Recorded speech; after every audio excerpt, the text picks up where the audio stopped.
Bluff City Media presents The Anthony Sain Show on YouTube at Bluff City Media.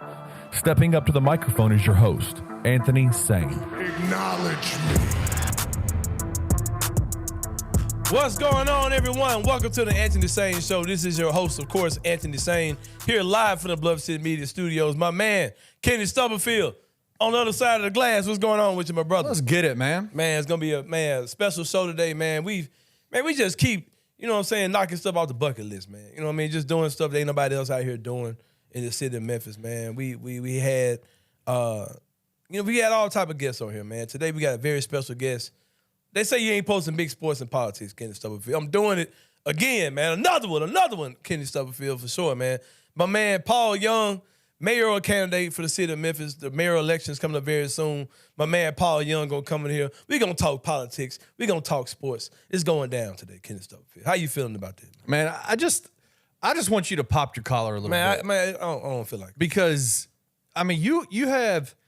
Every week, every show, we have somebody new that comes in here. Twice a week. Every It week. ain't easy to book even people I call my friends. It ain't easy. So you're able to just interview anybody, and I can't wait to see wrestlers and media people and mayoral candidates, man. You just need to flex a little bit. Man, it's more to come, man. Just know it's more to come. Hope y'all, and I appreciate y'all for chiming in. Appreciate you guys for locking in twice a week, watching the show.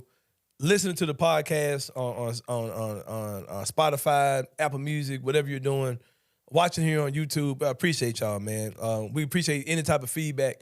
There was a guy on Twitter that was reminding us we had made some type of error with the audio podcast. Yep. It just made you remember, man, there are people who watch this show, listen to this show so many different ways. That are invested in invested in the show. They're like, no, I need to hear it fresh. This ain't right. Come on. Yeah. It's 12 and y'all ain't ready. I was moving too quick, man. Yeah, I put man. the wrong audio in there, so I had to go back in and fix, man. It's all good, man. I appreciate you guys for rocking with us for sure, man. It's been a tough week for me personally. A lot of things going on. But, man, just coming into the studio makes me forget about all of that, man. Thank y'all. Seriously. Like I said, Paul Young is going to join us for the Sitdown with Sain. The three-pointer is going to be cool. I'm kind of in my feelings about a lot of stuff, man. And I don't know, maybe this is going to be therapeutic today. Get some stuff off my chest, man. But since the last time we talked, Kenny Stubblefield, yeah, this Michael Oher stuff needs another dose. Yeah, we gotta run it back. We left some stuff untalked about. I'm like, nah, man, I'm not done. And another thing. Yeah, a couple things I wanted to talk about to add on to that, man. We talked about this the other day, the whole Michael Oher situation against the Tuitt family. And it seems like people are getting caught up in the bullshit. They're like, man. There was a post I put on Facebook today, and it was talking about, well, let me say this first. There was a post on Facebook where someone was saying, y'all need to look at the timeline. It was like, Michael Oher married a black woman in 2022. Ever since then. Ever since then, his eyes have been open to the things that have been happening to him. And this is and it was a great post, man. A lot of people chimed in, you better know it, and all that type of stuff. And yeah, it make perfect sense. And I'll say with this person, I know a lot of people may be, offended by that statement. But you know this, Kenny. You're married. I've been married before too. When you get married, man, nothing really shows you how screwed up you are like getting married. Yep. And then having kids just doubles down on it. It just shows you how doubly messed up you were before these people came into your life. And like seriously, man, and my mother was a black woman. I was married to one. I've dated several black women, of course. So I know black women, and they will straighten you up. A good, solid woman will try to make you better than the way you were when she found you. You know what I mean? You have no choice but to be better, right? Yeah. And so it's like, it totally makes sense. And it's not just black women, it's any woman, but yeah. 100%. Yeah, so I think some of that is going on. I'm going to talk about that today, and I'm also going to talk about, there are a lot of semantics. Okay, so anyway, in that post that I put on Facebook, some lady comes in, and she puts up a picture showing that Michael Oher got paid his benefits from the movie. And I know that's something that people are putting out in front on this story. But that's not the whole story. That is not the point. It's a lot more going on with this than just, they made this movie and I didn't get paid. It's more than just that. I don't even care about that. I haven't even really looked into that part too much. My thing is, does Michael Oher have the right to feel away? And today I'm going to put many things out before you today that I think Michael Oher should feel a way about. So that I'm granted it to be okay that Michael Oher feels a way about. That's what we're going to talk about today. First of all, the man, like I said, he's a married man and he's got kids. Imagine what family movie night is like. If the Blind Side comes on and kids, wife, everybody gets to see him portrayed as a homeless man who could barely read and write, had to be taught football, didn't know what a bed was, etc. Not just taught football. taught football by a child. By a child. Using condiments. Oh, man. That's what do you say, Kenny Stubblefield? Is there something that is okay for Michael Oher to feel a way about? Bro, if someone takes a picture of me in my house that I don't like, I will ask them to delete it because I don't want that person. Like, if you tag me in a picture on Facebook and I ain't looking cold, I'm gonna block you. So, of course, right. This movie is everywhere. Right. The people that were in that movie are ultra famous. And everybody looks dope from the movie. And everybody looks dope except for the millionaire NFL star. The professional football player. Right. Yeah, he absolutely has a right to feel some kind of way about how he was portrayed. Right. So I'm going to give him a ding on it.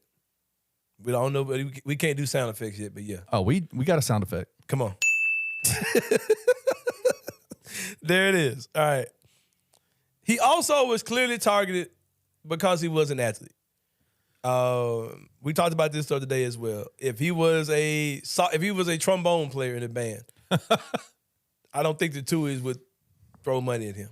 Is that even debatable at this point, Anthony? That's the part that people are not talking about. Like, they're talking about everything except for, man, y'all are trying to act like these people are great people when they clearly only did this. And this is the thing too, man. Let's really think how rich people think. You know what I mean? Because we know boosters. we know people who are boosters for U of M or whatever school. We know their mentality, and we know how much they care about their team, care about their school that they graduated from, or whatever they're doing. With that being said, no offense to anyone, but I'm just going to throw this out. My whole thing, when I first heard this thing about Michael Oher, it wasn't about him getting to the NFL. I'm aware that the Tuohys have money. They got their Taco Bell money. But I do feel a way that y'all let the Mexican melt and the Mexican pizza just end. Like I do kind of, I'm not going to lie, I'm a little jaded, but just simply because of how certain menu items at Taco Bell. Oh, you the Taco Bell people? Give me my Mexi Melt back. Man, give my Mexi Melt back. Well, I feel a way that the Nacho Bell Grande tastes like trash. Right. Compared to something that was an amazing dish in my college years and high school years. It just don't taste the same. The chips ain't right no more, Kenny Stubblefield. I can't really put a finger on it, but it just ain't right. When your anxiety and your glaucoma were acting up, Taco Bell who you telling? Was a fixture. When the munchies were hunching, you got to get that Taco Bell. So I blame the Tuohys, man. But there's a certain what's the things called? The freezes or whatever they're called. Oh, yeah, I don't even know what they're called. I hadn't had Taco Bell. Listen, I hadn't had Taco Bell in decades. All that false advertising, they got that bomb like kiwi watermelon flavor. Then you go up there and we ain't got nothing but look, I don't want it. I want the one y'all been advertising for the last 2 weeks. Where's that one that's on the commercial? Right. I don't want orange. You know what I mean? Mango. So yeah, I'm blaming you for that, Tuohy family. But no, man, I don't even know what I'm talking about at this point. But yeah, he's got the right to feel upset about it. Well, you were talking about the fact that if he was a regular kid, y'all wouldn't have gave a damn. Yeah, like here's the targeted side of things. I've always thought that their whole end game was to get this kid to Ole Miss. Like everything else, I don't even think mattered. Like they knew he was going to the NFL anyway. They probably didn't touch a piece of his money, even with the conservatism or whatever. They didn't touch this dude's money. They wanted to get him to Ole Miss. Rich people who are fans of these schools get off on getting kids to their schools. They said that. And there are people acting like they don't get that part. Like they said that. Like, what is wrong with y'all, man? Like they said that was the case. They said Sean Tuohy just a few days ago came out in an interview and said the reason we got that was to make sure that when he went to Ole Miss, the NCAA wouldn't look negatively on the situation. And then people say, well, like you said, they just did that so he could get into college. No, he didn't need that to get into college. He needed that to get into Ole Miss because Sean Tuohy is a booster for Ole Miss. Same reason why Penny Hardaway got in trouble.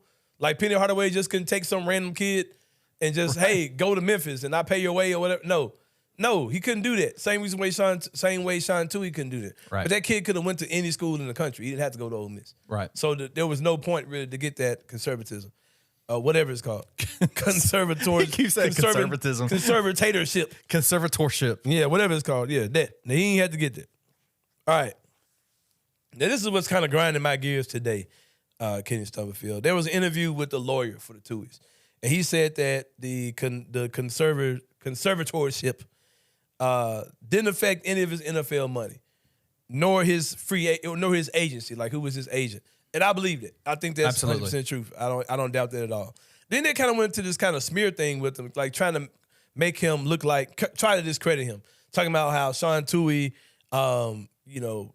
suggested this agent for him. He turned that one down. He picked his own.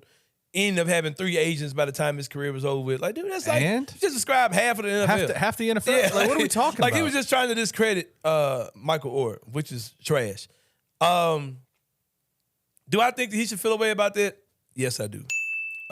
Thank you for the ding, Kenny. They interviewed Hugh Freeze today, Kenny Stubblefield. And he said that, he loves Michael. He loves the Tuies. Of course he does. Yeah, of course. We'll get into that.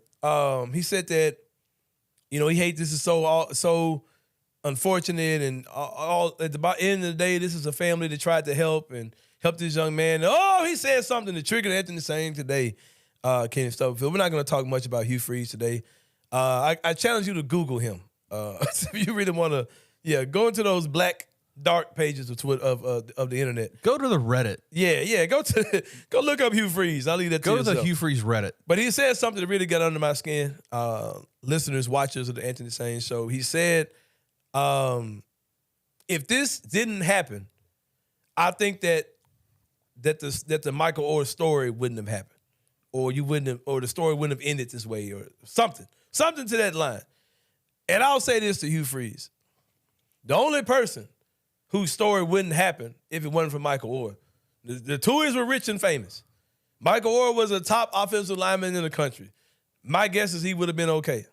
The only person whose story would not have happened would be yours, Hugh Freeze, because you're the one who rode Michael Oher to Ole Miss to get an assistant coach job because he committed to Ole Miss, and you parlayed that into a professional coaching career.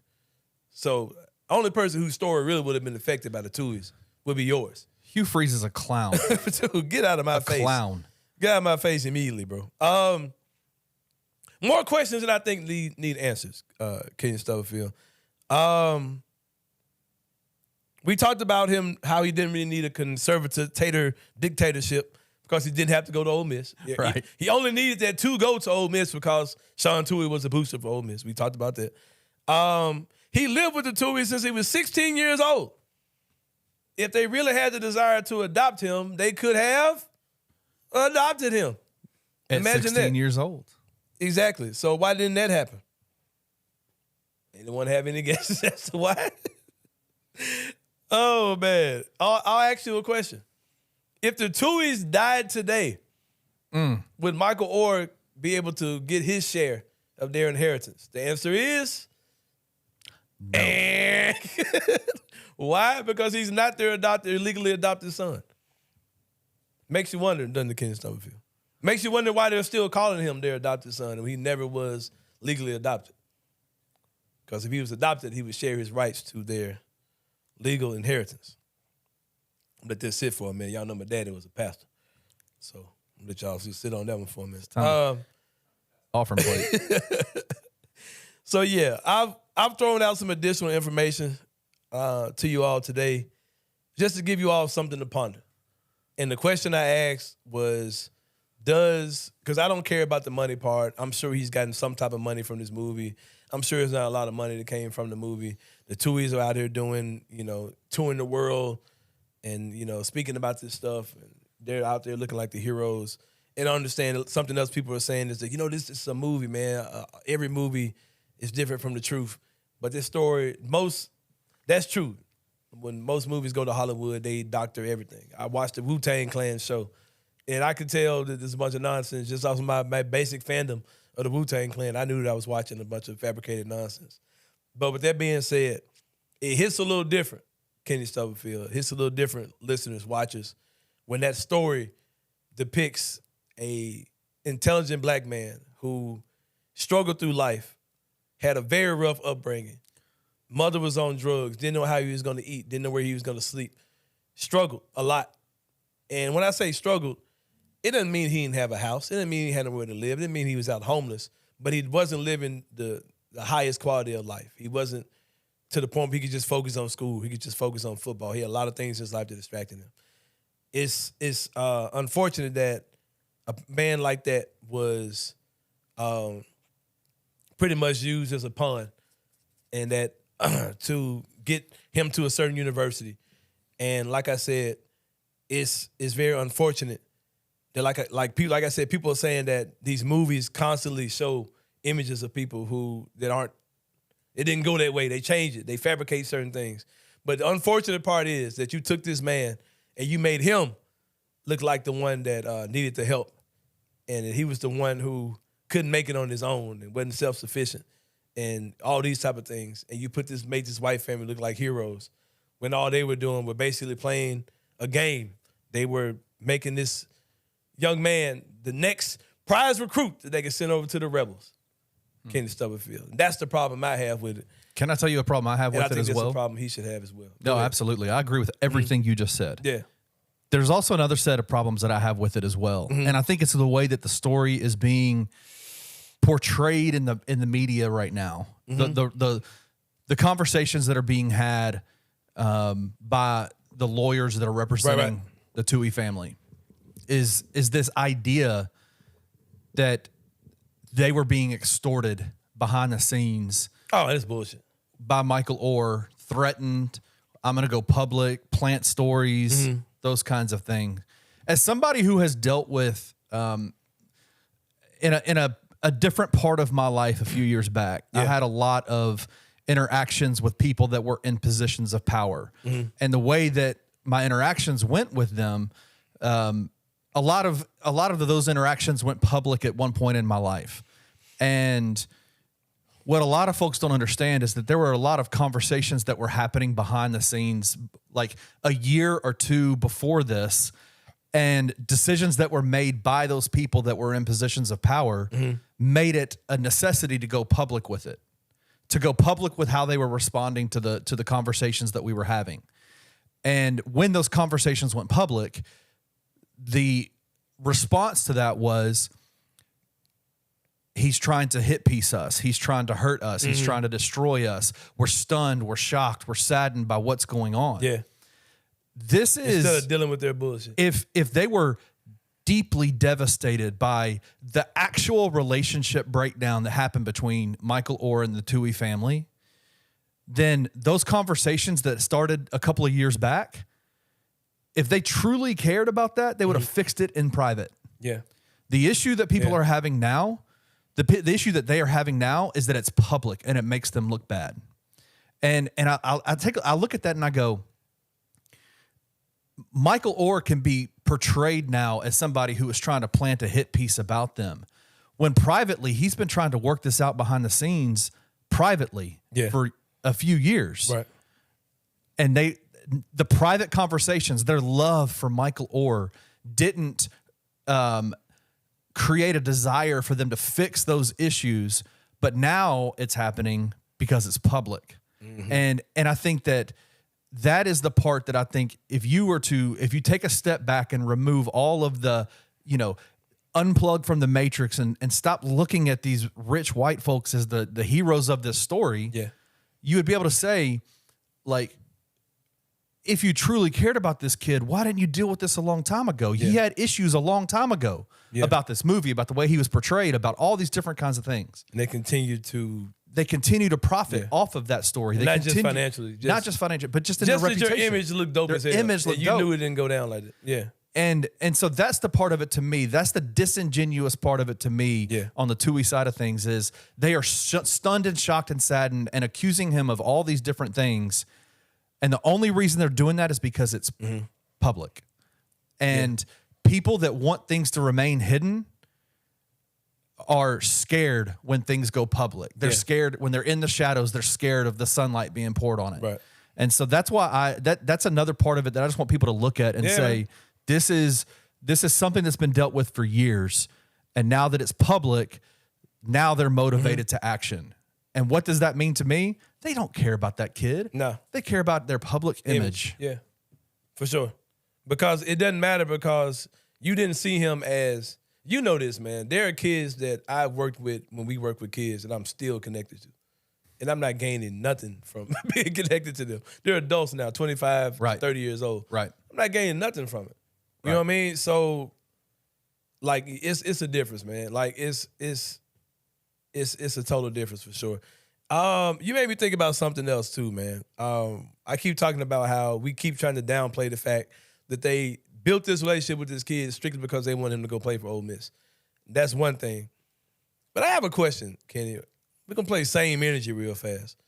Why isn't this situation being looked at in the same way as I'm going to stay local. I don't even have to go national, Kenny Stubblefield. The Albert Means situation. Right. Now, I know people say, hey, it's so much different. Man, that kid got paid to go to school. He got paid to, somebody paid so-and-so to go to Alabama and all, these, the young guy, whatever his name. Yeah, cool. But the two we've identified a thriving offensive lineman, moved him into their house, took care of him, fed him, gave him something he didn't have. Then they went out and got a conservatorship to make it legal. You know what I mean? Funneled this kid to Ole Miss. And that document is still on him to this day. And they're trying to gaslight him like it's, yeah, man, all you had to do is tell us what it took that a long time ago.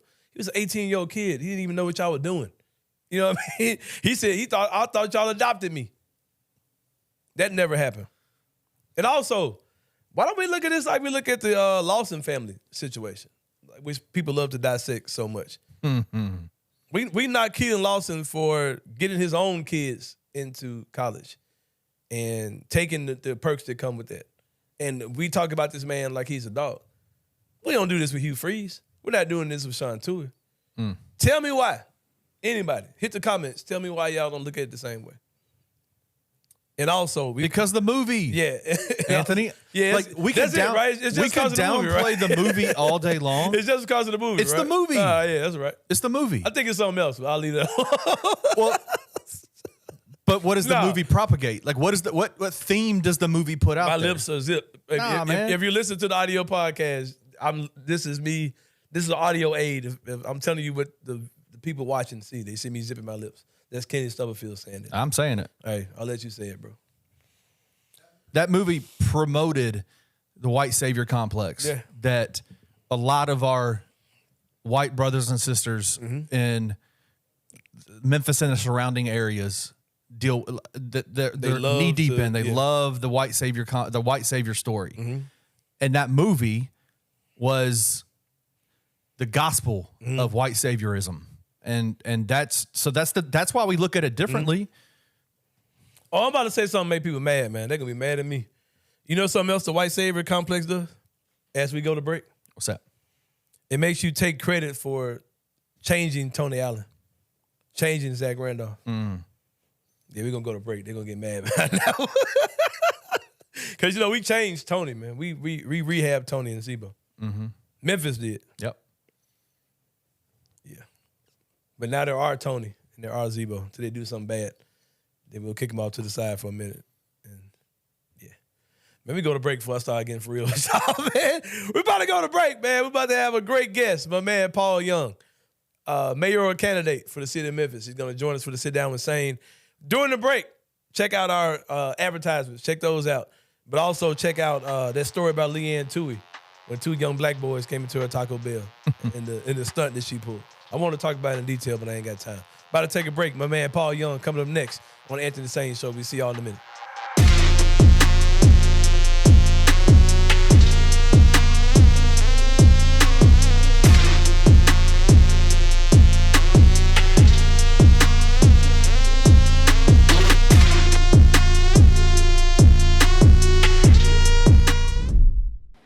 What's up, guys? I'm so excited to announce that we have partnered with Coaching for Literacy, and you can read more about them at coachingforliteracy.org or follow them on social media at Coaching for Literacy. Your subscription to Bluff City NIL is 100% tax deductible because of our partnership together.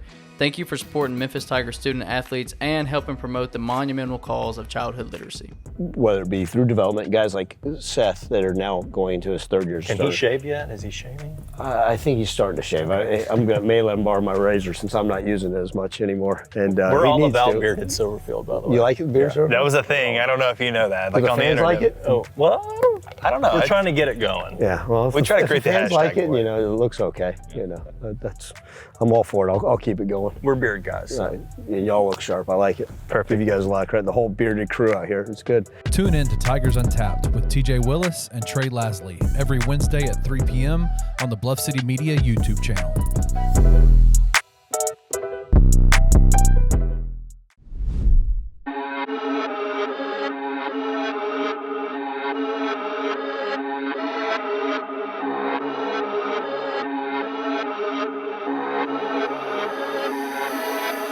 All right, y'all, welcome back to the Anthony Sain Show. As promised, I told y'all we had a very important guest today. Memphis Mayoral candidate Paul Young is in the building. What up? Paul Young, what's going on, my brother? Good, man. How you doing? Good, man. We had this conversation many months ago. I want you to come on, man. You kept your word. You rocked with me, man. Yes, sir. I appreciate you, man. You took a picture with my son, also a future mayor of Memphis, Gabriel Sain. Yep, I remember that. Yeah, my man Gabe, man. My man Paul Young in the building. Appreciate you. Paul, starting off, okay, I tell you what. We're going to talk a little politics. All right. We're going to talk a little sports. Now, they Okay. say you're not supposed to mix the two, but we're going to do it today, man. This life. In life, Okay. you mix them. So There you go. let's There you go. do it. There you go. Let's get it. All right, Paul, as everyone knows, you are one of several, honestly, probably too many candidates running for mayor. Yeah, too many somebody. Right? What do you think makes you stand out amongst the crowd of people that are running? My authenticity, because I'm in this for pure reasons, man. I don't need the job. I'm running because I'm prepared for the job. I'm really doing this because I feel like I've been training for this opportunity my whole career. I'm a city planner, so I literally went to school to figure out how do you build a great city and neighborhoods and communities, and that's what I've been doing the last 20 years, and I feel like Memphis deserves to have somebody from that type of background. We never have before. And, I just feel like and I represent this next generation. It's time for us to not move with politics as usual. Right. It's time for us to do something different. It's time for the younger generation to begin leading. And it's not just enough to be young. You got to be young and prepared. Right. And that's what I am. I hear you, man, for sure. Well, how many people are there running exactly? 17 people in the race total. That's a lot of people, man. A lot of people. But, man, I stay focused. I don't even, Yeah, you worry about that. don't even matter. Right. Okay, so who you think just need to go and quit, man? Because it's just eating up, just splitting the vote All about of it. them. I think all of them should quit except for me. But I do get it, man. Yeah.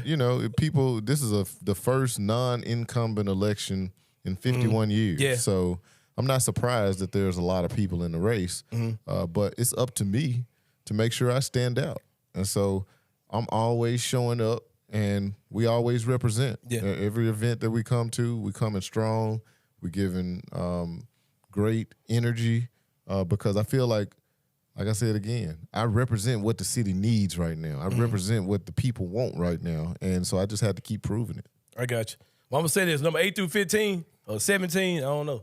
Might be time for you to go on. Yeah, I mean, yeah. If you, Oh, man. Well, I grew up in Memphis as well. Me and you the same age. We talked off camera and found it out. I was in elementary school when former Mayor Harrington was elected. 90-something. Yep, 1991. Yeah, I'm 43 years old, so I think I was maybe in 4th, 5th grade when he was elected as mayor of Memphis. And, Mayor Harrington had his good, his bad. We all rock he with did his thing. Mayor Harrington for sure. My thing is now, I'm like, all right, Mayor Harrington, man. I appreciate you, man. I respect you. Me personally, this is just Anthony Sain speaking as a voter, as a citizen of Memphis. My thing is, I would prefer that Mayor Harrington endorse someone else, Right. or groom someone else, instead of actually being in the race. Agreed. And I've also noticed that he's not participating in any debates at all. Like, Yeah, he the OG. He don't Right, have to. right, so- he the OG. We know who he is. People know his name, so I understand his perspective. And I would too hope that he would mentor someone or share the knowledge and insights. But he is who he yeah, is. for sure. My goal is just beat him, and Yeah. when I beat him, he'll still be a mentor. I'll ask him if he's willing to support. I mean, but I just had to prove it, and that's what I'm out to do. I'm with you for sure. What's a common criticism that people say about Paul Young, or something negative they may say, and what do you have to say in response to that? They say too young.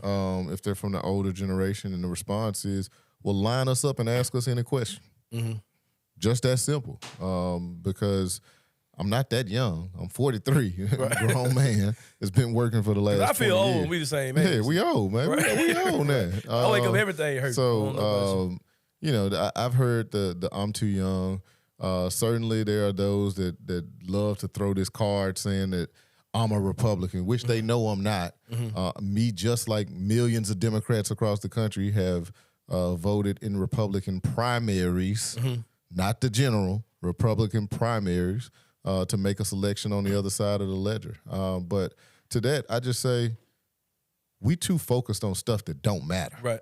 Because none of that matters. I'm a Democrat, and I lead with that. But at the end of the day, Democrats been in office, Republicans been in office. When I go to the hood, the result is the same.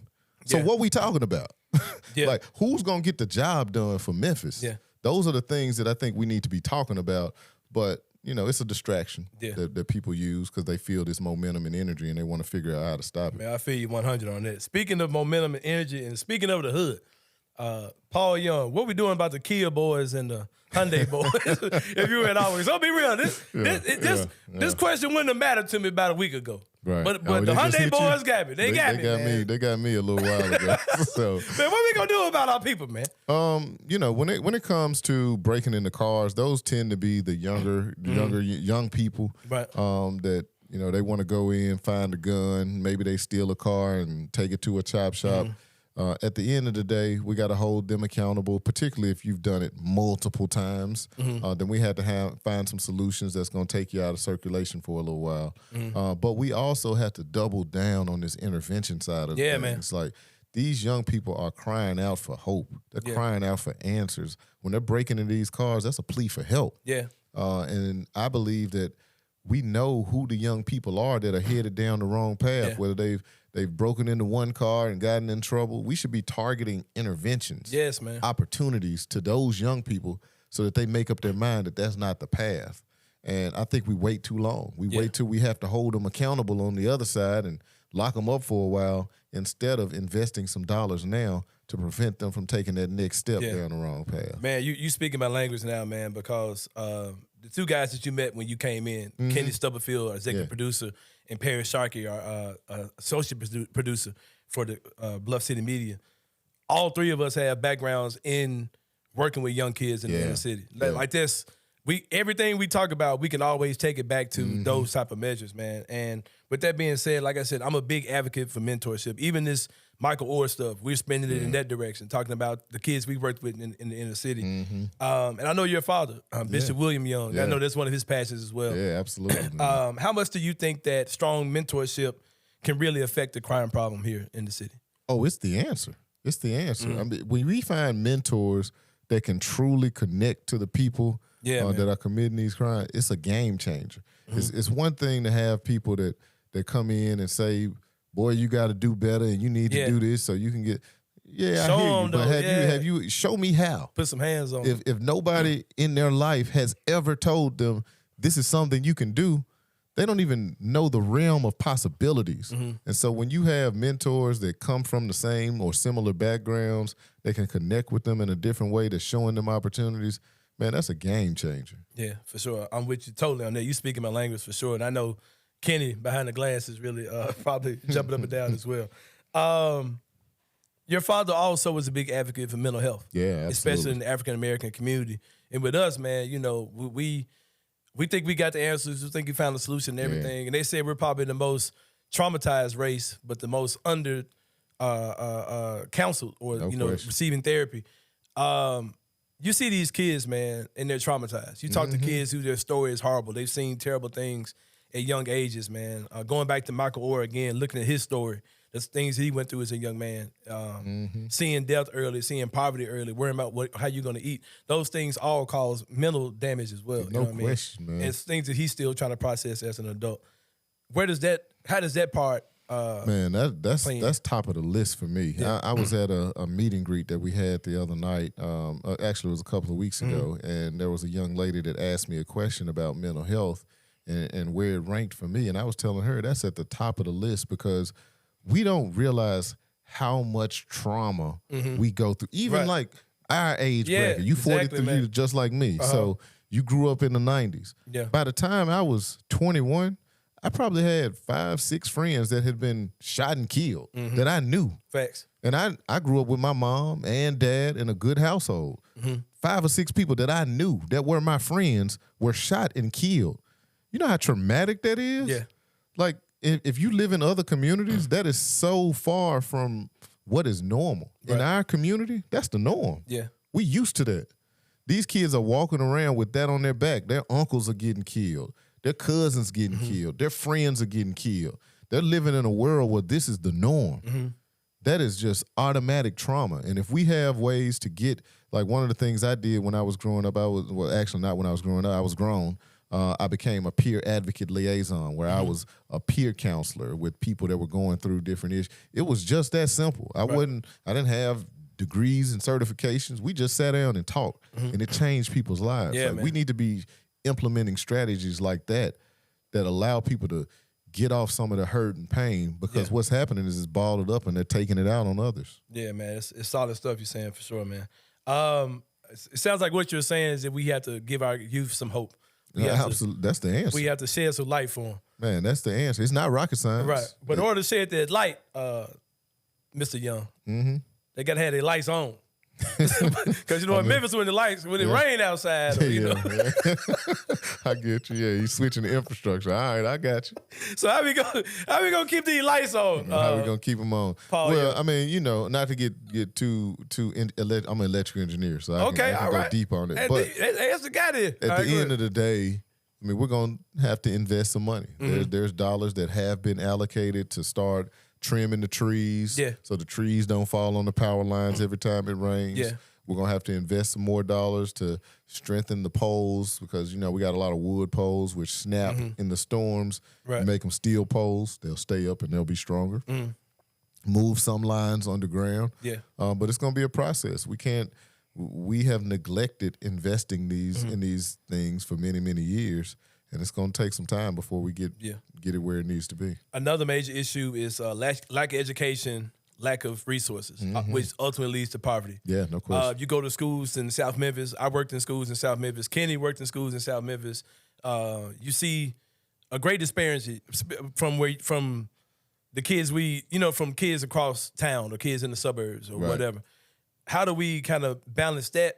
And also, how can we bring more resources to the city as far as new companies, new businesses, jobs, etc.? Yeah, so on the education side, it's really a matter of the city stepping up and being a partner with the Memphis and Shelby County school system. A lot of people get caught up in, is the city going to put dollars into the Memphis and Shelby County school budget?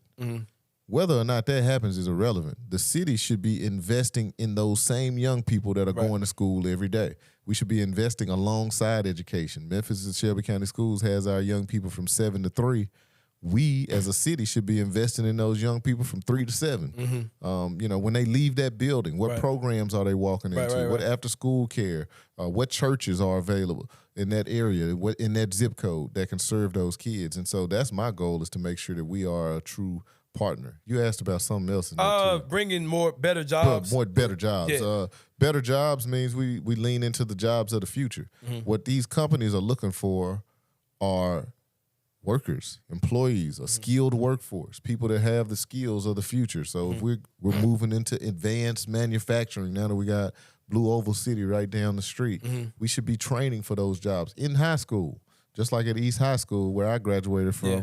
They now have a airplane mechanic program where you can go to school there and focus on aviation and leave and go to FedEx and get a job making $70,000 a year out of high school. Exactly. Like, that's game changing. Yeah, for sure. I totally agree with you, man. I like a lot of what you're saying for sure. Anthony, can I ask a question? Yeah, go ahead, bro. Mr. Young, this question hits home to me. I know I'm kind of in the ghost or the voice of God coming in your ears. I don't see you. Yeah. So Anthony has mentioned a couple of times that that we've had the opportunity to work in, South Memphis schools. And Yeah, man. I have a son who is 9 years old who was diagnosed on the spectrum when he was 5 years old, and has been in a school system that has allowed for, a lot of individual education plans and IEP meetings and things like that for him to help him be able to grow and kind of work through some of the issues that will help him become a productive member of society. Right. And one of the things that hit me as I was in those meetings with, his school system was a lot of the same things that I see in him at that age were some of the same things that I was seeing in kids in South Memphis that I was working with. Yeah. Mm-hmm. Without the opportunity, a lot of these kids didn't have the same expertise around them to be able to diagnose, to be able to set individual education plans, things like that. And I know as the mayor of Memphis, you have a lot on your plate, but in terms of like one of the things that I've seen with that is a lot of these kids that grow up that are now in the system and that are in, that have a record or have issues that they've gone through. If they had been able to be helped early on the way that my son is being helped right now, I feel like there would be a lot less issues for those kids. They wouldn't be automatically brought into the system and have a record and not be able to have a good job or whatever's out there for them. Yeah. What are your thoughts on that in terms of, working with the school systems, working with, as the future mayor of Memphis, what do you see? Is that an important thing for you to look into? Yeah, absolutely. I mean, I think we have to find ways to meet all of our young people where they are. What are the ways to get the resources to our young folks so that they can learn in the best manner possible for them, regardless of what the issue is that they're working on? I certainly don't have all the expertise that, folks that work in the school system and deal with these challenges each day. But my goal is to make sure that as city mayor, if there are programs that we can help fund, if there are ways for us to leverage our government structure to support the young people in our community, I want to find ways to do it. And, I've always been one to admit when I'm not the expert in the room, and I'm not an expert in that space, but I have kids. I know what I would want for my kids, and I want the same for everyone's kids. Yeah, good stuff. Appreciate you, Kenny. That was good stuff, man. Kenny, start with it. Good stuff. Hey, thank you, man. Oh, you good, say the voice went away. The voice went away. No voice, man. I was muted. I didn't know I was muted. My bad. Oh, man. We talked a lot about mentorship earlier in the segment. And sometimes some adults need mentors as well. We do. John Morant. My guy. I love John Morant, man. Oh, yeah, John. We're pulling for John for sure, man. Definitely. This show has been one of the more positive shows as far as the whole John Morant situation is concerned. With that being said, I know you're a sports fan. I know you can speak on this as well. The Grizzlies brought in Marcus Smart. They brought in Derrick Rose. Yeah. Two vets, OGs. Two vets. You know what I mean? How do you think that's going to impact Ja this season? I think it'll be great for Ja. I mean, I think Ja's going to be focused, man. I mean, he has a chip on his shoulder now. He has something to prove. I mean, he did what young people do, man. Yeah. We didn't grow up in a world with cameras where we pick up the phone and everything we're doing, we're talking about. We're showing everybody. And we definitely weren't born into that. Yeah, we weren't born into that. Like, they've been born in a world where that's ever since he was 10, they've had a phone and they show off and do silly stuff because that's just what they do. But now you're 23 and the world is watching everything that you tweet, even your friends tweet. Right. And so, I'm rooting for him. I think he's going to do well anyway, even if they weren't here. But bringing in Marcus Smart, Derrick Rose, who, Derrick and Ja have similar games, at least Derrick in his prime and Ja right now in his prime. I mean, I think their games are similar. So I think they'll mesh very, very well. Yeah, I think it's gonna be tight, man. We get a good, strong wing player in there with them.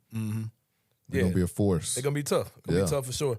The Grizzlies, of course, were not here when we were kids. No. But we both were Hoops fans back in the days. Definitely. What did your sports fandom look like before the Grizzlies came to town in all sports? Like, man, I just love basketball. Yeah. Like I was what I call myself, a church league legend. Yeah. I didn't play for the team.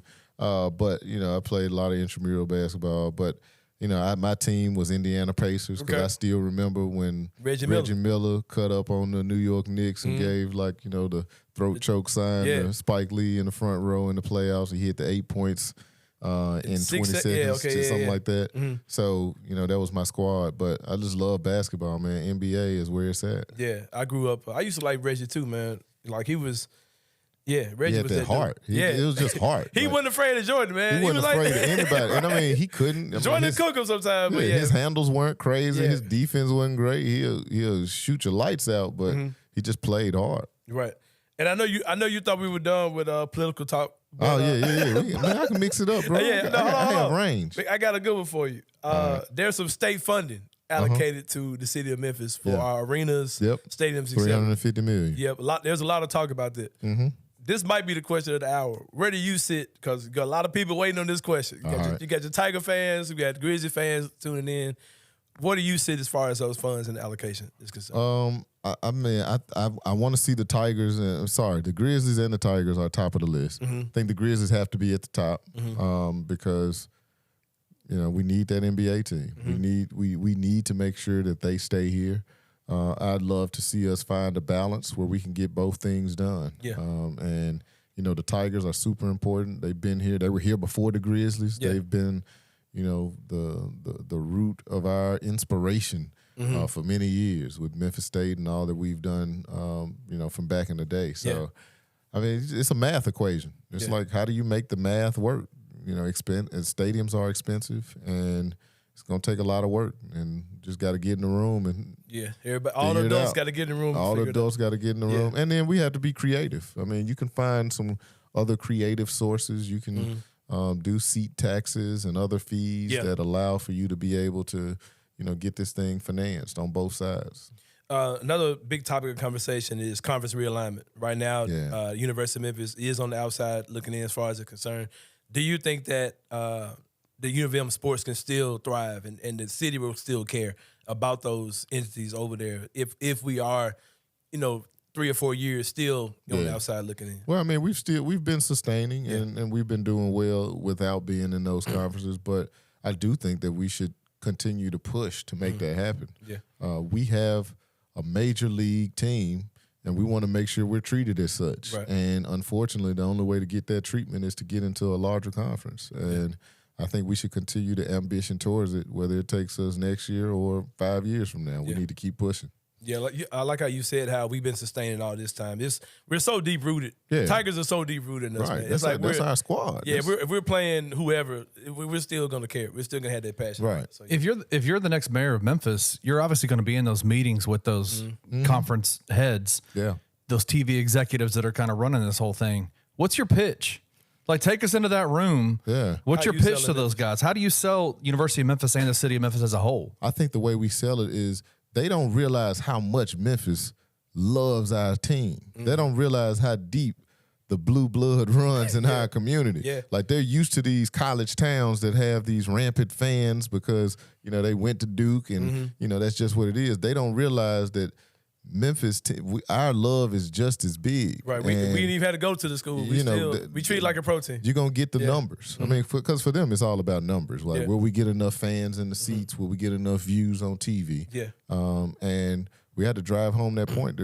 You're going to have it with Memphis. You just have to come and feel this energy. Come and feel how much the people of Memphis love these teams. Yeah. And that's the root of the sale, and then you're gonna have the economic factors and making sure they know that they're gonna make their money. Yeah, you mentioned the Grizzlies earlier, how they're of course priority number one being the pro team here. Their negotiations gonna have to come up soon about their next lease on their deal. How confident are you that we'll get that done? I'm very confident. I believe that we'll be able to get it done. I mean, I work with the Grizzlies quite a bit. I'm the president of the Downtown Memphis Commission. Okay. I know that they love Memphis, and it's still a numbers game. It's business, and so we want to make sure that the business points are checked. But I think that we'll get it done. I mean, as a city, it's great to have an NBA team because we are in a national competition for talent. Yeah. And so if you are a major company and you're trying to recruit talent, you need to be able to impress upon them that they're going to be moving to a cool city. Yeah. So the Grizzlies help us demonstrate the cool. It gives us quality of life enhancement. And so that's why these sports teams are part of the broader goal of being able to grow our economy. So people talk bad about being able to invest in stadiums, and I get it because we have so many pressing needs. But it's not either or. It's both and. Yeah, I totally agree with you, man. With the talent that the Grizzlies have, John Morant, Jaren Jackson Jr., Desmond Bane, they've definitely got a championship formula going over there. Mm-hmm. Nice front office. You've met with these guys before. So when we had that championship parade, like what does that championship parade look like to you? Beale Street. Okay. I mean, we on Beale Street. We take it all the way down to the riverfront. We go from Tom Lee Park all the way up to Church Park. Okay. And, take Beale Street. But we're going to get that parade. And, we have a squad. I mean, I hate that Adams was out during the playoffs. Yeah. I think the complexion of the game would have been a lot different. Yeah, man. If you would have had Adams and Triple J down there, both on the board. Brandon Clark, too. Brandon Clark. Yeah. So injuries hurt us last season. But, we're young, and our window is still open. And, For sure. and we are a legit threat anytime we're on the court. And so we want to keep that title. You talked about how there's a partnership, like how the University of Memphis and the Grizzlies have to, they're all a draw to the city. They all make the city look Definitely. good. Coach Penny Hardaway, the team he's putting together this year, we were worried about his recruiting class and like he's signing these major guys. Penny's a stud, man. Yeah. He gets it done, man. He went through some fire at the beginning, because Memphis, we hard on our folks. Even if you're from here, we hard. But he showed improve. Like once you show improve, we'll shut up. Yeah. But he had to prove it to us, and cuss some folks out, and now we good. Right. And he doing his thing, so we support him. It's kind of like how you were saying about people say you're too young. Like Penny had to learn on the job. He had to. He had to take a few lumps, but he got it. Yeah, now he has a machine, and I feel like last season was probably his best season. Coaching wise, coaching wise, like you could see the growth over the few years that he's been there, and so I had the utmost faith in him. All right, final question for you. Paul Young, mayoral candidate for the Memphis election coming up very soon. Make sure y'all get out and vote. Make sure y'all early voting coming up soon. September 15th. There it is. Get in line, man. Yeah. I'm an early voting guy, man. Yeah, me too. Because I don't even know where to vote. Yeah. To be honest with you, I always go to early voting because you can vote anywhere. Right, so, yeah, right. There That's it is. the way to do it. There it is. But final question for you, Mr. Young. What is your favorite local sports memory that you remember from your childhood, adulthood, recent, whatever? Favorite or worst? Because I got the worst. Yeah, okay. What the is worst one was that's the one that jumped in my mind. Even though it's not my favorite, was when we lost in 2008. Man, I've never ever been hurt like that over a sports game. Like my feelings were hurt. We were grown ass men. man, what you said. Yeah. I mean, for at least 2 months, I couldn't even watch Sports Center. Because of the pain I felt of being so high. 2 minutes before the game ended, or we thought it was going to end. Pre-celebrated championship. To, the gasp at the end when we went to overtime. So that was probably the worst.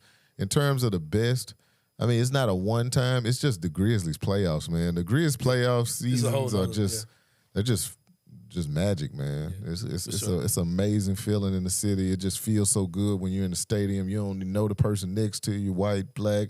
You can be Republican, Democrats. You don't know who's who. But you just slapping Harris fives. And Bonner, y'all out. We all out there. We all out there. And so, you just team Memphis. And for sure, man. I just love that energy. For sure. But, man, Paul, I appreciate you coming on with me, brother, Yes, man. sir. You kept your word. You said you're going to come on and you hear it. Absolutely, I appreciate you, man. It's my man, Paul Young. Yes, sir. Get out and vote. I ain't going to tell you to vote for it, but we got a good candidate sitting here. September 15th through September 30th, and then October 5th. Make sure you vote. Yeah, make sure y'all do that. About to take a break. When we come back, the three-pointers coming right at you on the Anthony Sain Show. See you guys in a minute.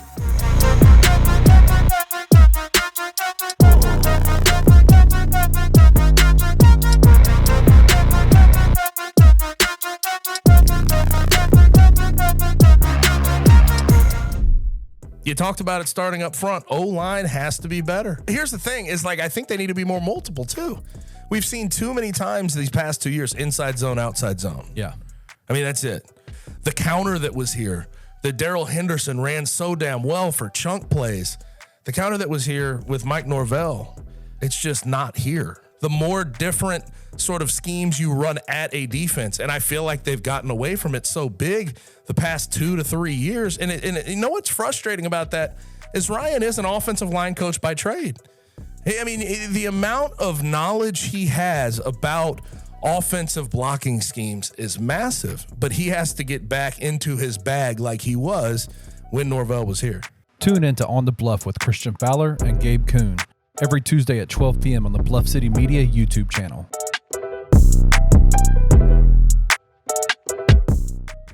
Will Memphis play a team of that caliber in the regular season this year? Wow. I asked a similar question. I'm going to say no.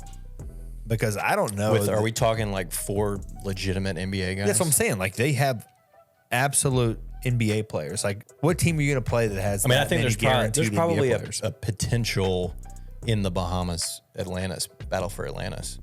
I mean, you're talking team? On one team. I mean, I think it depends on who you get matched up. That is so rare. I know, TJ.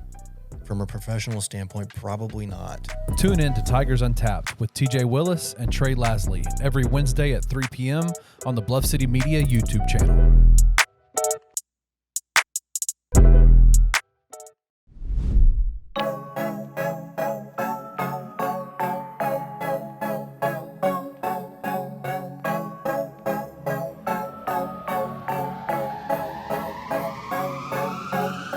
All right, y'all. Welcome back to the Anthony Sain Show. Great interview with my man, Paul Young, man. Exciting young mayoral candidate, man. Yeah, man. That dude wasn't just talking, man. Like, he really had, you could tell that he had knowledge. He had wisdom of things. Yeah. He's not just a politician. He's got tangible things that he's got knowledge of that he can come in and help the city with. Well, he's already been doing in the city. So, yeah, man, I'm excited for sure. It's dope because you see, even in his answers, and obviously, I don't live in the city of Memphis. I live in the outside of Memphis. Well, get out of here! No, yeah, well, exactly. So I can't. You paid your dues. I can't vote. I can't vote for Paul Young. But just hearing him talk, knowing his background as a electrical engineer, you know he's got like the smarts to like really dig deep into an issue and figure out stuff. But then I don't know if you noticed it or if you saw it in his face. But when you mentioned his dad, and kind of what his dad was on, like the helping of helping kids and his the dad mental was health, awesome, bro. For real. His face just lit up because just behind the fourth wall or behind the paywall a little bit, he didn't have those questions in advance. No. Like you asked him straight off the top, and he had no clue what the questions you were going to ask. And so just to see his face light up when you talked about his dad was pretty dope for me. Right, and if you watch the interview, there weren't no cuts.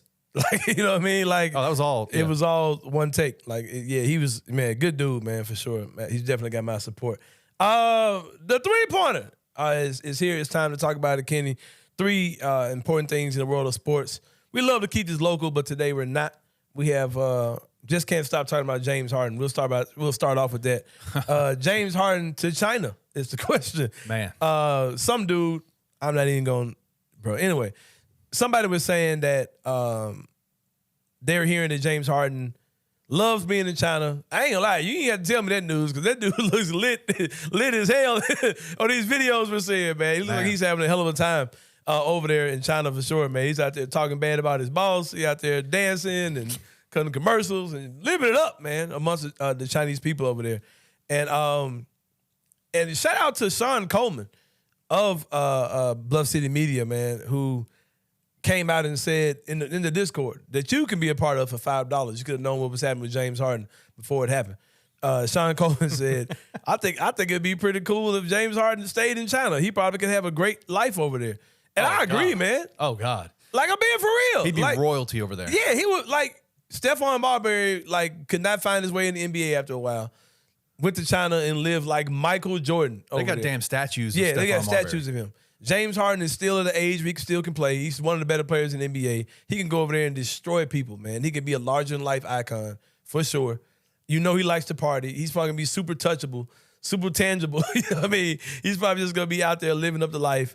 And anything he misses about the United States, I'm sure he can have it flued in, for sure. So I don't think he's going to be missing too much, for sure. I can definitely see it, man. But this is what I don't like. I'm gonna jump on this real quick, and I'm gonna get off of this. I told y'all I'm in my feelings today, so I'm gonna jump on this and jump off because I don't want to get too triggered because I'm already there. Just to be honest with you. But a reporter, I'm not gonna say his name. I don't even know who this guy was. He was basically saying that with the Chinese club rules, international player can only get paid maximum $5 million a year, and it was like that's way more than what probably 8 times what James Harden is making over here. He said, well, just being honest, I'm not sure how far that is from fair market value for James Harden as far as being what he's worth or whatever. And I'm like, man, y'all are doing this shit again, man. I sat here and I watched you nerd, goofball, spreadsheet-loving, Excel. I watched this before with Carmelo Anthony, who was one of the greatest scorers of all time. Carmelo Anthony, a guy who, as soon as he hit Denver, that team went from being trash to being a playoff team. Come on, man. I saw people try to make Carmelo Anthony to this loser. I know that James Harden has never won a championship, man, but don't act like the Super Harden era wasn't freaking incredible, bro. Like, this dude was scoring on an amazing clip for years. That dude was taking a Houston team that didn't have a ton of talent. They had one of the best records in the league every year, 4 trips to the Western Conference Finals. And it's like, to try to act like this dude is like a nobody at this point, man, come on, bro. Like, don't do that to these guys just because they're not fitting into this analytic mode or however you think he should play the game or whatever you want to say. Like, these guys get so caught up in who they like and who they don't like media-wise that they paint these horrible pictures about dudes where you start saying that $5 million a year might be fair market value for James Harden. Like, don't do that, man. And I saw these people do this for Carmelo Anthony. Looks like they're about to do the same shit again with try to do the same shit again with James Harden. But my question is, when y'all gonna start doing this shit with Luka Doncic? Because they got the same goddamn game. Luka Doncic ain't going to no conference finals 4 times. So when y'all gonna start doing the same thing for him? Hey, man. It's a matter of who they like and who they don't like. They are the exact same dude. Super Harden and what we're seeing with Luka. That shit Luka doing doesn't seem as cold as what Super Harden was freaking incredible. Oh my gosh. Like, that dude was dragging teams to the top of the Western Conference Finals, all those type of things. Luka Doncic had one fluky ass run to the conference finals. It included beating the super dysfunctional Suns team that I think the Grizzlies would have beat as well if we had gotten past the Golden State Warriors. And the Golden State Warriors team that beat us got them the hell up out of there too. So I don't take them serious. Man, get out of here. But anyway, when y'all gonna start doing the same thing for Luka? He's literally the same dude. Didn't they do it to Dylan Brooks too? What you mean? They tried to. No, I'm not talking about the whole China thing, but they just have certain guys. Well, just devaluing his game. Devaluing dudes, like devaluing his game. And Dylan got that money. But man, Carmelo is the worst example. I know you want to get off this, but Carmelo is the worst example. It's disgusting how they did Carmelo, bro. Carmelo is one of my favorite players of all time. Like, just for sure, mine too. Offensively, what he could do. Mm-hmm. But it just didn't fit that mold, man, that a lot of those guys you're talking about, man. And the way that they dismissed him was unbelievable to me. And the style of play that everyone loves right now, James Harden was like one of the pioneers of that style of play, where it's all three-pointers and layups. Like, it's either a layup or a three-pointer. He's one of the pioneers of it. Like, come on, man. He still can do that. You know what I mean? Like, stop. Anyway, number 2, NBA schedules were released today. I don't really have too much. My man, Mark King, one of the big dogs at Bluff City Media, put out a basic little quick rundown for it. I saw that the Grizzlies have, I think, 19 national TV games, including NBA TV. I think it's like 13 or 14 that are just on your core TNT, ESPN, ABC, or whatever. I'm not mad at that at all, man. All things considered. You're talking about 25 games that John Moran is out. Right. And you got one national television game while he's out, and you got the rest, in the second half of the season when all eyes are going to really be on the NBA anyway. I mean, close to 30% of the season is without their star player. Yeah, and they still have, 13 or 14 ESPN TNT games. I mean, that's great to me. Yeah, like I think that's dope for sure. And if you ever wondered, is this shit scripted? A case that I would definitely say that this is scripted. The 26th game of the season, the game that John Morant comes back, is on national television against the New Orleans Pelicans, and it's the game that he's eligible to come back, and it's on national television. Coincidence? I think not. Ja versus Zion. Ja versus Zion is going to be dope. I'm down for that. That's going to be good, man. Brandon Ingram, Jaren Jackson Jr., USA teammates, you know what I mean? I'm down for all that, bro. There's going to be some good stuff for sure. MLK Day game, the Grizzlies take on the Golden State Warriors. I love that. We got the 5 o'clock tip for that. I love that for sure, man. You get Dylan Brooks coming to town on December the 15th. Hey, man, that's going to be wild. It's going to be crazy. A game that people have as a game of note. that I probably want to give a damn about because him and his team will probably be trash is Tyus Jones coming back on March the 12th. Come on, man. I don't think Tyus is gonna look good at all as a starter. No. I'm sorry, man. I think Tyus is a great player, but I think he's a great backup. I don't think he's gonna look good as a starting point guard in the NBA. Sorry. Especially on the Wizards, man. Yeah, I don't see it. Victor Wembanyama comes to town on January the 2nd against the Spurs. That's gonna be dope. We talked to an MLK game. What else? Home opener, October 25th against the Pelicans. That's gonna be dope. 14 backs-to-backs. 18 national television games, 26 home games before the All-Star break. So you, after the All-Star break, you don't have as many games. Yeah, man, cool stuff. We're gonna be good. We're gonna be awesome. We'll weather the storm while Ja's out. They're gonna be good. The Michael Cole on the commercial appeal, as we continue to talk about Grizzlies related stuff. He suggested Luke Kennard could start until Ja Morant comes back. And it won't be one of your young small forwards. It won't be your David Roddies. It won't be your, Zaire Williams, any of those type of guys. Your Jake LaRavias. He suggested it will be Luke Kennard who will start in the lineup. There will be Desmond Bane, Luke Kennard, Marcus Smart, Jaren Jackson Jr., and Steven Adams. A 3-guard lineup with Marcus Smart being your ball handler and also your primary defender. When Ja Morant comes back, Luke Kennard goes to the bench, or to line up this Marcus Smart, Ja Morant, Desmond Bane, Steven Adams, Jaren Jackson Jr., keeping that 3-guard lineup. I've kind of said this before that I think that's going to happen. We've heard Dr. Michael Cole say this before. Yeah, Michael's doubling down on it again. We've heard Chris Harrington talk about this. Matt Moore, he talked about this as well. I don't think these guys are just pulling this out of their ass. I think they're hearing this from someone who knows something. What do you think about it? I like it. It's going to be cool. With Luke Kennard and Desmond Bane both on the court at the same time, the lanes are going to be super wide open. I think Jaren's going to look really good to start the season with shooters like that around him. If that's their plan, is to get him going with those shooters like that. I'm excited about it. I think Luke is a defensive liability, but he tries. We'll just be praying for Luke Kennard, for sure.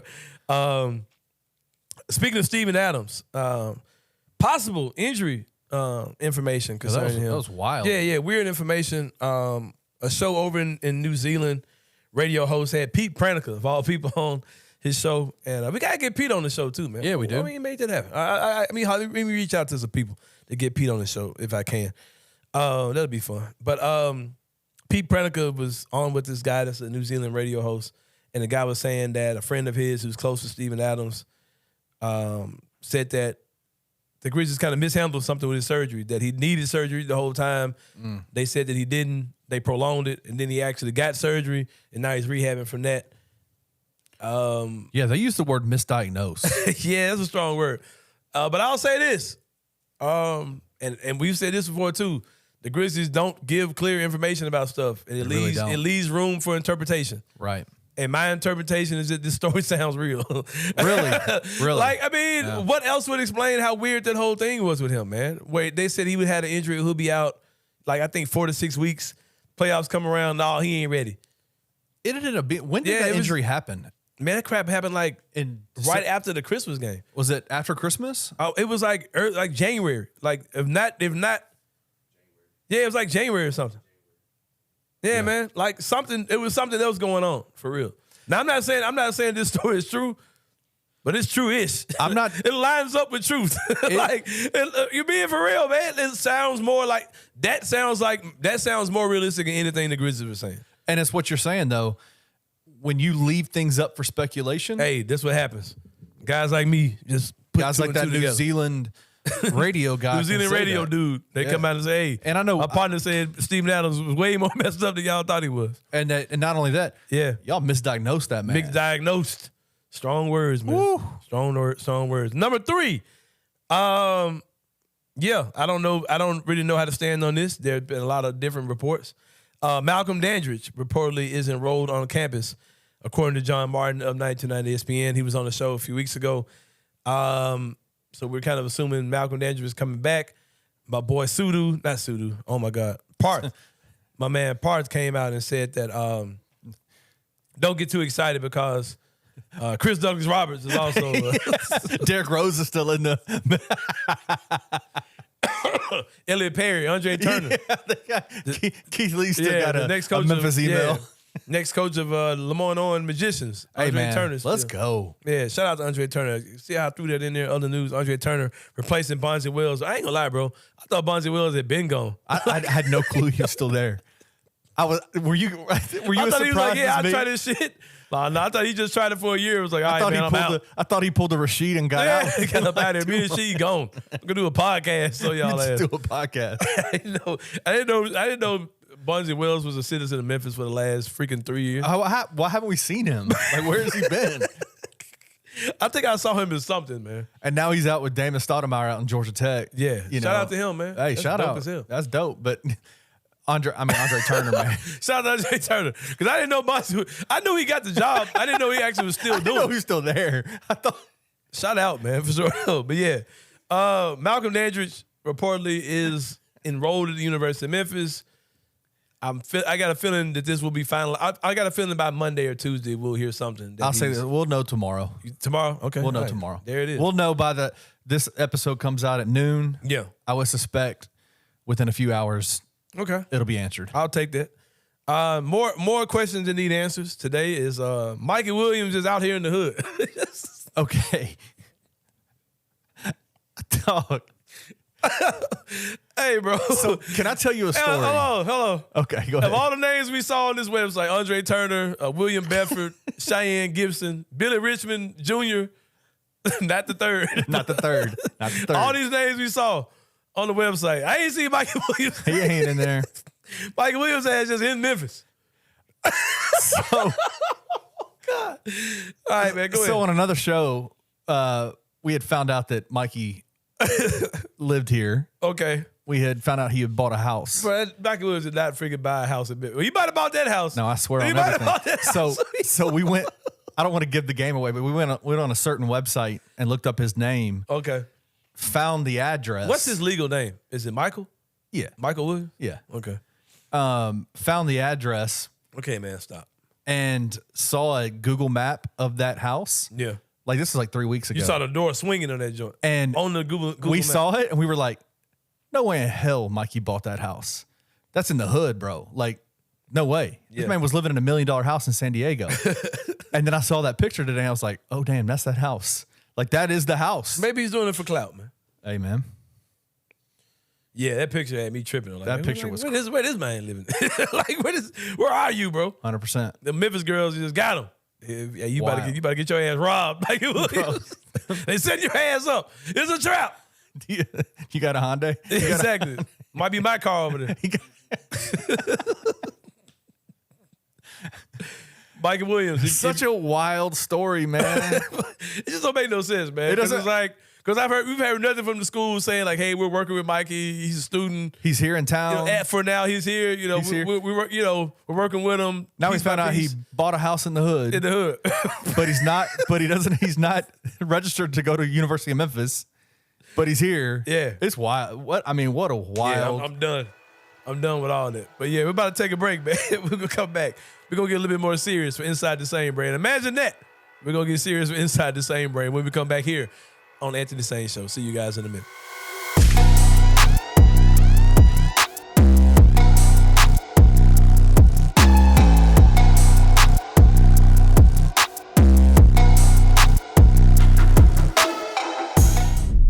Whether it be through development, guys like Seth that are now going to his third year. Can he shave yet? Is he shaving? I think he's starting to shave. May let him borrow my razor since I'm not using it as much anymore. And We're he all needs about to. bearded Silverfield, by the way. You like it, beard, sir? That was a thing. I don't know if you know that. Do the on the fans like internet. it? Oh, well, I don't know. We're trying to get it going. Yeah, well, We try to if create the the fans hashtag like it, for it. you know, it looks okay. You know, I'm all for it. I'll keep it going. We're beard guys. Right. And y'all look sharp. I like it. Perfect. Give you guys a lot of credit. The whole bearded crew out here. It's good. Tune in to Tigers Untapped with TJ Willis and Trey Lasley every Wednesday at 3 p.m.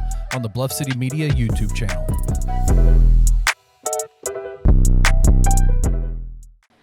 What's up, guys? I'm so excited to announce that we have partnered with Coaching for Literacy, and you can read more about them at coachingforliteracy.org or follow them on social media at Coaching for Literacy. Your subscription to Bluff City NIL is 100% tax deductible because of our partnership together. Thank you for supporting Memphis Tiger student athletes and helping promote the monumental cause of childhood literacy.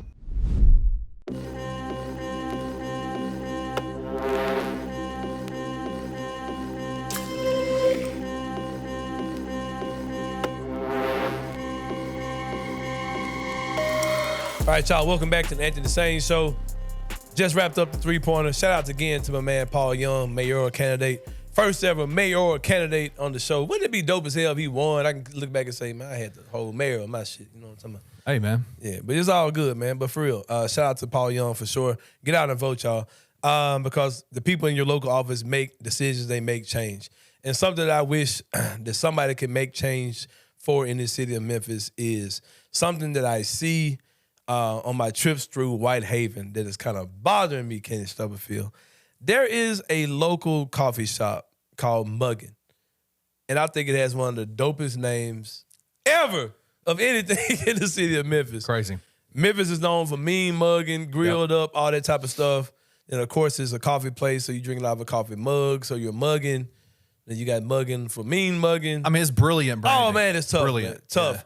Owners, Ken Oles, Mary Oles, they're a married couple, decided to open this business in Whitehaven, a coffee shop. Very nice. It's a vibe. The energy is cool. They've survived break-ins. Just wild, unfortunate things happen to them. I think they've been around for like 2 years now in that location, if not 3. But they're doing well. You know what I mean? They opened up a coffee shop in an area that, this is before Whitehaven really started, renovating, the new things you started seeing out there. They moved in, and that area has been kind of, desolate. It kind of died off. That Whitehaven Plaza area used to be booming, but, it's kind of died off. What's in that area close to them? The new Wing Guru is out near them. Okay. The Nike outlet store. I know exactly. Yeah, Okay, yeah. They're kind of in that general area. They're doing well, man. Black-owned business here in the city of Memphis, in an area that a lot of people wouldn't touch. A lot of major businesses wouldn't touch. But guess what they got coming out there now, Kenny Stubblefield? What's that? To Whitehaven. A whole damn Starbucks is getting ready to open. Oh, wow. On the lot of the Southland Mall. And wow. I'm excited about, the beautification of the Southland Mall. Yep. You got an AutoZone just open up there. You got a brand new YMCA that looks dope as hell that they just remodeled. A lot of things coming into that Whitehaven area. A lot of small businesses. A lot of just a rebirth of that area. And I'm super excited about it, man. Such a historical part of Memphis. Yeah. Seriously, truly a historical part of Memphis. But it just kind of bothers me, man. Absolutely. It bothers me so bad to see big business. You know what I mean? And here's the thing, man. Brand recognition matters. Now, a lot of people, they knock chains and all those type of things. But when people know the Starbucks menu, they know these things. They know if I go to a Starbucks across town, it's the same stuff on the menu here, there, everywhere. You know how you expect how it's going to taste. Yep. And it kind of sucks that Starbucks wouldn't come into the hood 4 or 5 years ago. But now when you see that a coffee shop can survive in South Memphis, in Whitehaven, now you want to prop your big business Starbucks that everybody's going to go to, even people who may have been, people who dropped in to Muggin occasionally because they knew they had bomb-ass coffee. You know what I mean? Mm-hmm. And it really sucks, man, because ain't nobody going to break into their Starbucks. You know what I mean? Ken Oles and Mary Oles, their place has been, broken into, I think, twice. People are going to treat that Starbucks with a whole different level of expectation. You have a bad experience at Starbucks, you'll be back Monday. You have a bad experience in Muggin, I know how people act. You know what I mean? That's just how things are, man. I hate it for them. It sucks. It's hard to stay open as a small business anyway. Then you get a big business competitor coming in, man. Yeah. It's like if you open up a sporting goods store and then a freaking Walmart pops. You got like a mom and pop, whatever, and then Walmart, whatever. It's just, it sucks, man. And I hate it. Shame on you, Starbucks. Like I said, you didn't have the braveness to open up in the hood a few years ago. Now you see that market could be supported, that a coffee shop could thrive. Now you pop up. And here's my thing, and this is what I appeal to people. I'm not going to say boycott Starbucks because I know y'all are Starbucks loyalists. I get all that. but support the local Black-owned business as well, man. Yeah. I don't drink coffee at all. I've been to Muggin probably 5 or 6 times since they've opened. I'm not a coffee drinker, but I go in there and I buy something. I buy their non-coffee drinks. Sometimes I might just, just go and support, man. They got Danish and stuff like that. Go and support them, check them out. It bothers me to see a Starbucks opening in Whitehaven when, this Black-owned business is just trying to stay afloat, man. Just trying. They did something. They went back to a community that people had gave up on, put something that's a beautiful touch to Whitehaven, man. Yeah. And then now they got to deal with a Starbucks, being, down the street. Prayers and thoughts are out to my boy Ken and his wife Mary Oles. Pulling for y'all, man. I know it's gonna be a battle. Y'all might not even be stressing about it, bro. Y'all might be good. I might be worried about something y'all ain't worried about. But still, love y'all, support y'all. Hope y'all do well. I'm gonna get in there ASAP. They stole my car, man, but when I get my whip back, you ain't got no car, man. You be thinking of all kind of shit you want to do. You're writing down a list. Yeah, like, man, if I had my car, I'd go to the Crosstown Concourse. Like, what you going to the Crosstown? What you going there for? Right? Yeah, just all kind of stuff, man. Just gonna go for a drive when you get your car. Yeah, so when you get my car, I be thinking of stuff I want to do. But man, I support y'all. Y'all go check out Muggin, man. I'm not sure the address. It's in the Haven. Just drive down Elvis Presley. You're going to see it. It'll be up on the screen. You'll see it for sure. Man. But that's it, man. That's another episode of Anthony Sain Show. Props again to my man Paul Young coming in with me. That brother had a busy day today. He could have been got out, went anywhere in the world. He came here to Bluff City Media Studios with your boy Anthony Sain. I appreciate you, Paul Young, for sure, man. Pulling for you. That's it. It's another great show. Thank y'all for supporting. Subscribe. If you're watching and you're not subscribed to the channel, shame on you. Drop some comments. Share the post. Tell somebody about it. Let this joint go viral, man. Help us blow this thing up. We are a small, local, independent media production company, digital marketing, digital media. This is what we do, man. What we do. This is what we do. I've worked in some shithole situations. Y'all about to trigger me again, man. Oh, no. I ain't going to do it. Me and Gabe Coon gonna have an intervention one day in this joint. We went through some shit, man. But anyway, for my man Kenny Stubblefield behind the glass, for my boy Perry Sharkey, who's been my accountability partner. We about this thing. We'll see y'all next time, man. We out. Thank you for listening to the Anthony Sain Show. If you enjoyed this episode, leave a rating and a review wherever you download your podcasts. Also, like and subscribe to Bluff City Media's YouTube page. For comprehensive coverage of Memphis sports, head over to www.bluffcitymedia.co and find out how you can become an insider. We will see you back here next week.